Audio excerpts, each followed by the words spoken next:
El Baúl de Pesqueira. Un espacio que enriquece diversos acontecimientos históricos a través de la sonoridad de la radio. Esta es una producción del Departamento de Historia y Antropología en coordinación con Radio Universidad. El Baúl de Pesqueira. Enriqueciendo la historia sonora.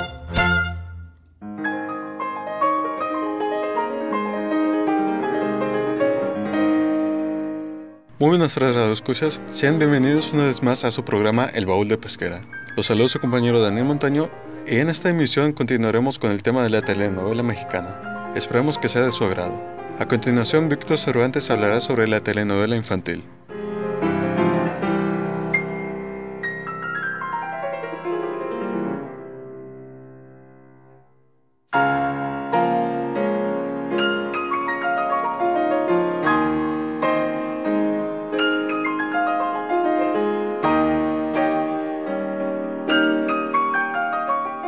El Baúl de Pesqueira guarda información y datos relevantes y curiosos de gran interés. Y hoy la presenta a través de Cajita de Madera. Nacieron en los años 70. Abarcan contenido exclusivo para niños. Mundo de Juguete fue la primera de ellas. Inclusive fue la primera telenovela de larga duración en México, durando 2 años y medio, contando con 612 capítulos. Producción de Valentín Pimstein. Protagonizada por Graciela Mauri, Sara García, la abuelita del cine mexicano, representaría a la nana que acompañó a esta pequeña en sus desventuras. Cuenta la historia de Cristina, una niña que busca tener una madre tras perder la suya en un accidente, quien vive con su padre Mariano y su tía Mercedes. Además de que estudia en un colegio de monjas. En el patio del colegio, Cristina descubre una casita encantada que solo ella puede ver. Invención de su escritor Luis Reyes de la Maza, en la cual vivía la nana Tomasita. En sus 3 años de duración, Cristina pasó por todo. De ella se enamoró un gorila, la mordió un gato con rabia, casi muere ahogada en Acapulco. Inclusive el final fue impactante, ya que cuando ella fue a buscar a Sara García, su nana, se encontró con que la casa donde ella vivía nunca había existido. Solo existía allá un terreno baldío. Con impactante el final fueron los 3 años de esta larga y kilométrica telenovela que aún recordamos con cariño. En el año 2000 fue llevada a la pantalla el remake de esta gran historia, Carita de Ángel, protagonizada por Daniela Edo. A pesar de ser una de las historias más exitosas de la llamada era Televisa Niños, no alcanzó el éxito de la primera.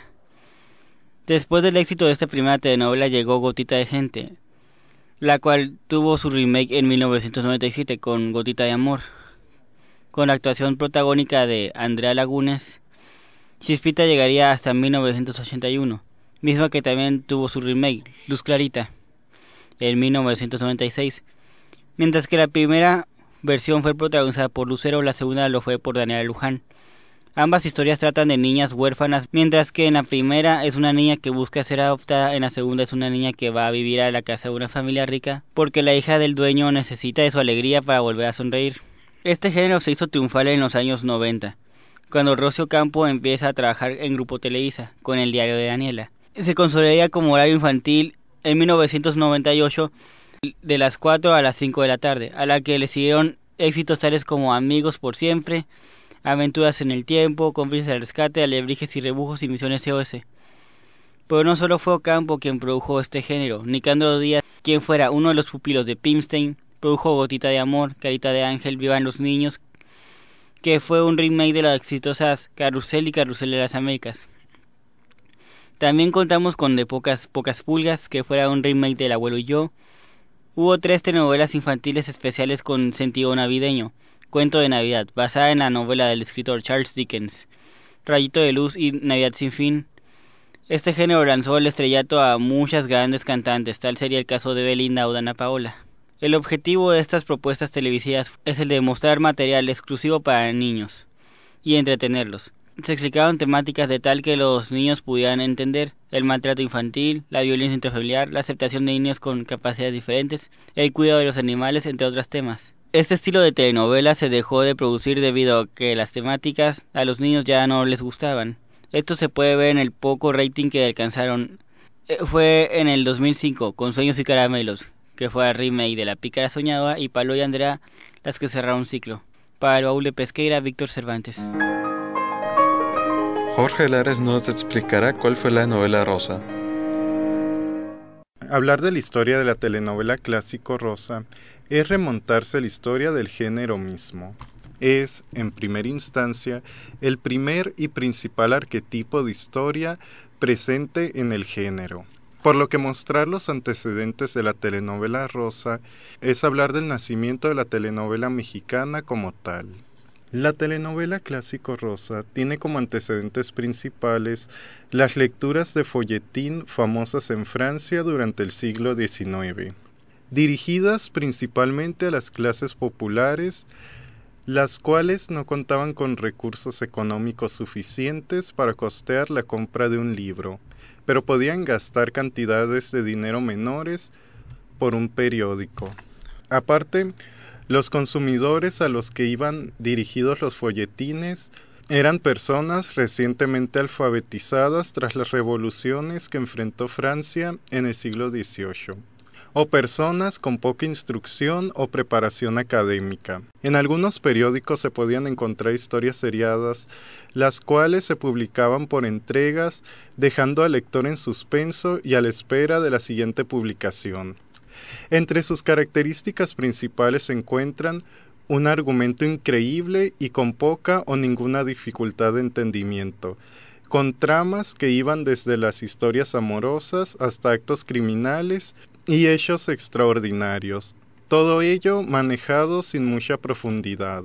Los personajes son presentados de forma maniquea, buenos y malos, y por lo general las historias terminan en el triunfo de los buenos sobre los villanos. Al tratarse de historias de producción masiva, los autores, en muchas ocasiones, tenían que descuidar aspectos estéticos, literarios, e incluso también se descuidaba la trama y los diálogos.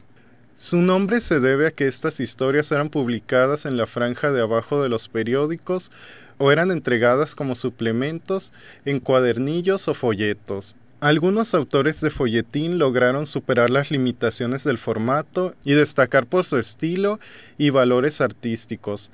El ejemplo más emblemático es Alejandro Dumas, 1802-1870, que publicó obras como El Conde de Montecristo, Los Tres Mosqueteros o 20 años después. También se distinguieron Eugenio Sue con su novela Los Misterios de París, Balzac con La Comedia Humana, o Flaubert con Madame Bovary. De esta forma, podemos observar cómo dentro de lo poco valorable artísticamente hablando de la literatura de folletín, también hubo grandes autores y obras que hoy en día son consideradas de las más importantes de la literatura. El género del folletín o novela por entregas se extendió a otros países europeos y de América, destacando autores como Dostoyevsky, Salgari, Tolstoy, Benito Pérez Galdós, Robert Louis Stevenson, Charles Dickens, entre otros. En México destacan Juan Mateos con su novela El Cerro de las Campanas, Vicente Rivapalacio con obras como Calvario y Tabor, Monja y Casada, Virgen y Mártir, o Martín Garatuza, o Manuel Paino con su novela Los Bandidos del Río Frío. El género del folletín se adaptó a otros medios. Ejemplos claros de esto son la radionovela cubana y la soap opera estadounidense. En Cuba, los primeros gérmenes de las radionovelas se originaron en las fábricas de tabaco. En esas fábricas, las mujeres enrollaban los puros sobre sus piernas y para distraerlas se ponía un lector que contaba una historia por entregas. Y, cito, esas historias se las empiezan a llevar a la radio y de ahí salen las radionovelas, con un hombre y una mujer que hacían todas las voces masculinas y femeninas, y después se la llevan a la televisión y ahí surge la telenovela. Fin de la cita. Por ello, algunas de las primeras grandes escritoras de telenovelas son de origen cubano, como Delia Fiallo o Inés Rodena, las cuales emigraron a otros países de América y de allí siguieron escribiendo guiones para telenovelas. La radionovela cubana en un inicio se prestó al género de aventuras, pero poco a poco fue ganando terreno una radionovela que presentó características sentimentales, melodramáticas y que dio espacio a las historias amorosas. Con sus 314 capítulos de 20 minutos de duración, El derecho de nacer de 1948, realizada por el escritor cubano Félix B. Cainet, fue todo un hito en la historia del género, ya que su éxito trascendió a su país y se realizaron diversas versiones en radio, cine y televisión en diferentes países. De la soap opera estadounidense se tomó en un principio la idea de producir programas seriados con la finalidad de vender productos. Compañías como Palmolive o Colgate patrocinaron en un inicio algunas telenovelas. Otros antecedentes de la telenovela se pueden ver en el teatro popular, la radio mexicana y los melodramas de la época del cine de oro.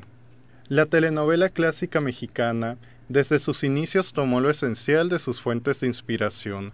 Por ejemplo, las situaciones inverosímiles que se usaban en algunas obras de folletín, o el tono melodramático y sentimental de las radionovelas cubanas, así como la serialización y comercialización de la soap opera. Y aquí cabe preguntarse, ¿cuál es la peculiaridad del género en México y por consiguiente de la novela clásico rosa? La telenovela clásica o novela rosa mexicana es el cuento de la Cenicienta.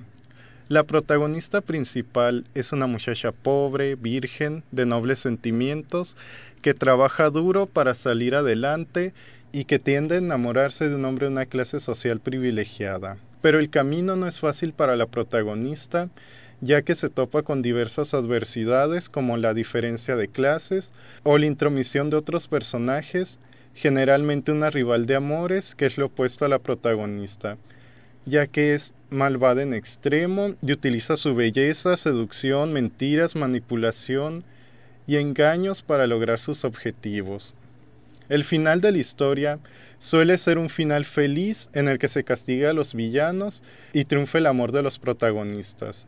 Todo narrado de forma lineal, comprensible y sin demasiadas complicaciones. Se basa esencialmente en el melodrama y en lo sentimental. Lo importante en la telenovela clásica, más allá del contexto político-social en el que viven los personajes, son las desventuras que sufren sus protagonistas para lograr sus metas, vinculadas principalmente con cuestiones amorosas.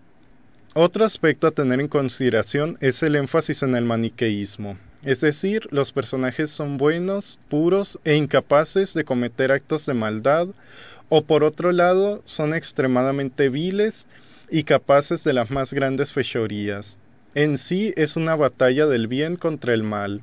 También, y tal vez por todo lo anterior, la telenovela clásica presenta rasgos moralistas, principalmente de moral cristiana y valores conservadores. Entre los personajes que podemos encontrar están el buen amigo, los amantes sufridos, las madrastras crueles, los hijos pródigos, hijos ocultos, madres abnegadas, mujeres seductoras, etc. Y acontecimientos como traiciones, malentendidos, embarazos, orígenes inciertos, secretos, mentiras, secuestros, asesinatos, llantos, manipulaciones y un sinfín de situaciones. Algunos ejemplos exitosos de este tipo de novelas son Los ricos también lloran, de 1979, del productor Valentín Pimstein, escrita por Inés Rodena y protagonizada por Verónica Castro y Rogelio Guerra. Esta telenovela dio la vuelta al mundo llegando a países como China, Rusia o Egipto. Trata sobre Mariana, una joven pobre recién llegada a la capital, después de haber sido expulsada de su casa por su malvada madrastra, tras la muerte de su padre, y que se instala en una casa de una familia rica y se enamora del joven de la familia, el cual, reticente en un principio, termina enamorándose de ella, ante la desaprobación de su familia. Las historias protagonizadas por Thalía en la serie de telenovelas llamada La Trilogía de las Marías son el ejemplo más claro de la telenovela rosa. María Mercedes, de 1992, Marimar, de 1994, y María la del Barrio, en 1995. En las tres telenovelas, Thalía interpreta a una joven sumamente humilde, ignorante, con pocos modales, pero de buen corazón, que termina enamorándose de un joven millonario ante la desaprobación y maldades de la familia del joven o de una rival de amores. En María Isabel, 1996, protagonizada por Adela Noriega, encontramos, además de la diferencia de clases, el elemento de la diferencia racial, ya que María Isabel es discriminada por su origen indígena. En La Usurpadora, 1998, se encuentra la dupla de la gemela buena y la mala, la pobre y la rica, que pondrán aún más de manifiesto la batalla del bien contra el mal. En otras producciones como Cuna de Lobos, 1986 y Rubí, 2004, se alejaron un poco de las convenciones del género. En Rubí porque la protagonista es al mismo tiempo la antagonista, y en Cuna de Lobos porque el papel de la villana fue creciendo hasta opacar a los protagonistas. El éxito comercial de estas series podría resumirse, entre otras razones sociopolíticas y económicas, en las palabras de Delia Fiallo, la madre de la telenovela rosa en Latinoamérica, que dijo, cito, «El secreto del éxito del género fue que las emociones son universales, las mismas desde el primer hombre de las cavernas hasta el último hombre del futuro». Fin de la cita. Para el Baúl de Pesqueira, Jorge Alfonso Lares Miranda. Víctor Cervantes nos hablará sobre la telenovela histórica. Telenovelas conmemorativas o históricas. En México, este género de telenovela tiene el sello personal de Ernesto Alonso, las cuales fueron producidas por Telesistemas Mexicanos, hoy Grupo Televisa. En su momento, fueron una incursión creativa e innovadora con el reto de recrear los acontecimientos pasados con un grado de veracidad y exactitud, tanto que convencer al teleauditorio que el hecho histórico que se hace presente en la telenovela sucedió tal y como lo estaban viendo en la pantalla. Pero para llevar un hecho histórico a la pantalla es necesaria la ficción. Esto en los diálogos de los caudillos o también en lo que hacían día a día que no esté presente en sus biografías. Pero los hechos ficticios no deben de alterar el orden y el entorno de los acontecimientos históricos. Algunas veces también fue necesario el uso de la narrativa. Senda de Gloria, la telenovela histórica más exitosa de todas, es una prueba de ello. En muchas de las escenas de la telenovela tenemos el personaje principal, el general Eduardo Álvarez, encarnado por Ignacio López Tarso, contando de su propia voz los hechos históricos más importantes que han sucedido mientras el melodrama va avanzando.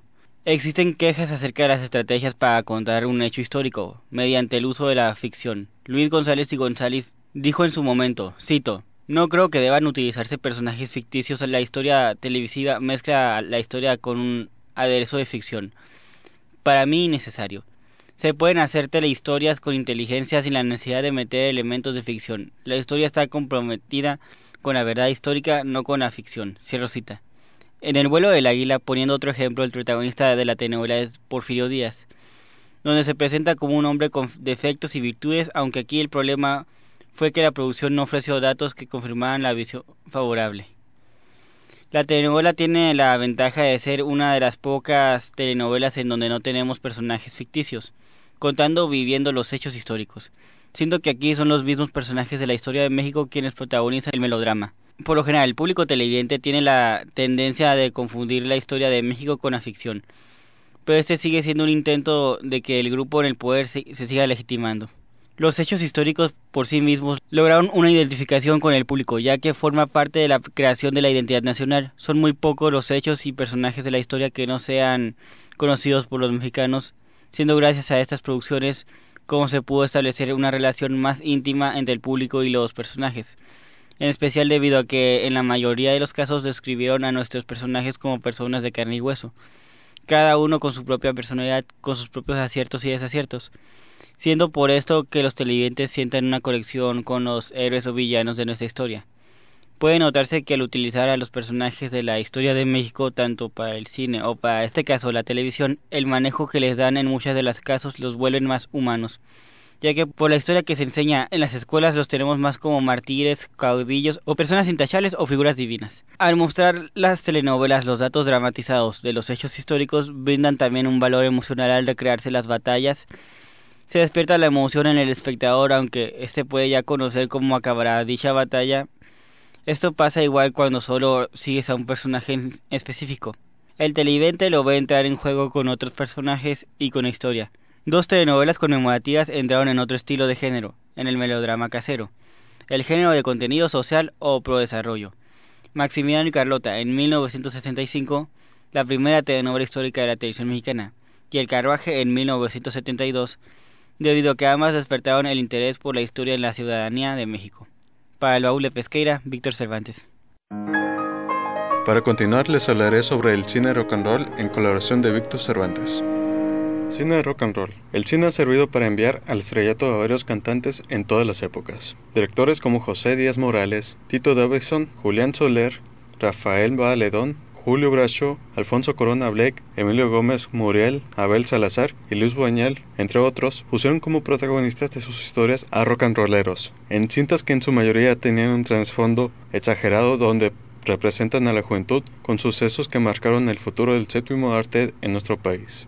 En la década de los 50 se filmaron una docena de películas mexicanas. Sus temas musicales en su mayoría fueron de rock and roll. Cito, abro comillas, cabe comentar que el rock and roll en este periodo era tomado como una extensión de baile al mismo tiempo que el mambo de Dámaso Pérez Prado y el cha-cha-cha de Enrique Jorrín. Cierro cita.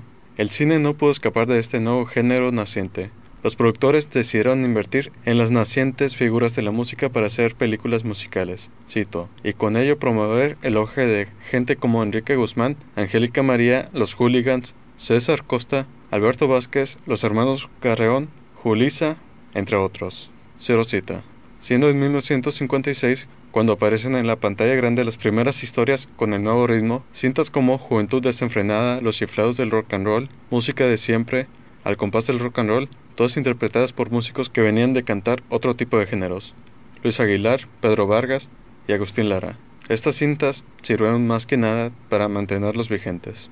La lista de personalidades que rodaron filmes con temática de rock and roll es bastante larga, quienes buscaban resaltar la nueva moda, pero fue hasta 1959 que se dio la apertura del género con la película del director Arturo Martínez, Jugándose la Vida, protagonizada por César Costa y Emily Kranz. Le seguirían nuevas cintas, Limosneros con Garrote, del director Jaime Salvador, filmada en 1960, protagonizada con Marco Antonio Campo Viruta y Gaspar Enaine Capulina. Cito, parte de la banda sonora sería engalanada por los locos del ritmo, encabezados por su vocalista Toño de la Villa interpretando Morelia Rock, y dos temas originales e himnos de la juventud de esos años, Yo no soy rebelde y Tus ojos. Cierro cita. Viruta y Capulina volvieron a trabajar con otro grupo de rock and roll en 1961 en la película Barridos y Regados, nuevamente al lado de Jaime Salvador, donde actuaron al lado de Ricardo Roel, el hermano de César Costa.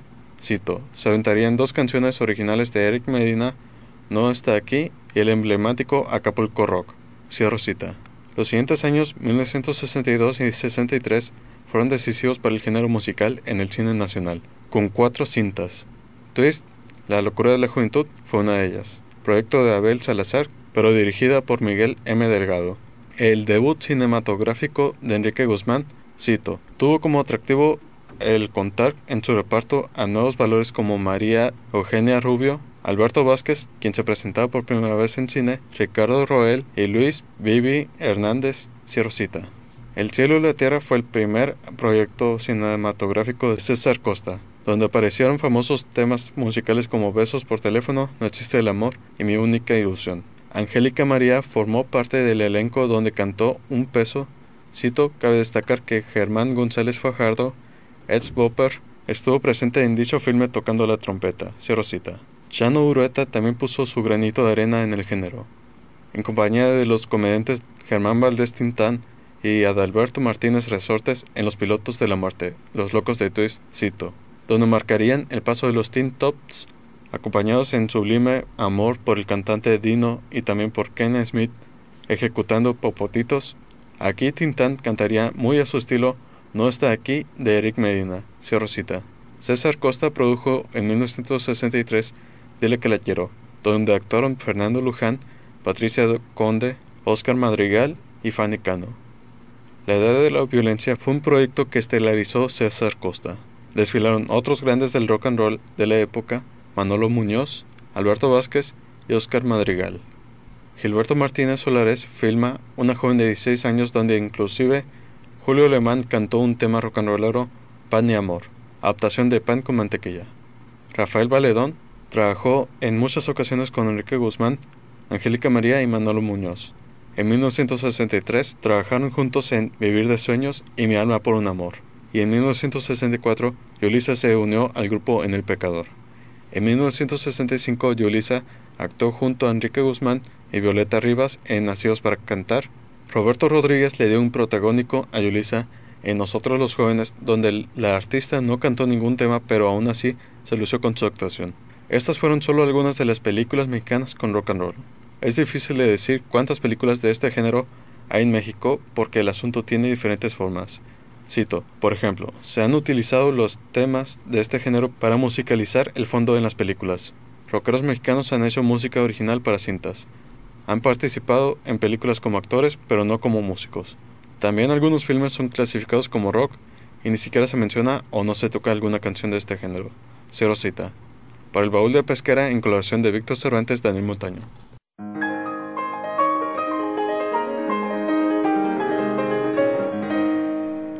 Esto ha sido todo por hoy. Gracias por acompañarnos un martes más en su programa El Baúl de Pesquera, enriqueciendo la historia en Sonora. Los invitamos a sintonizarnos todos los martes a las 5:30 de la tarde por Radio Universidad. De parte del equipo del Baúl de Pesquera se despide de ustedes Daniel Montaño. Hasta la próxima emisión, que tengan una muy buena tarde.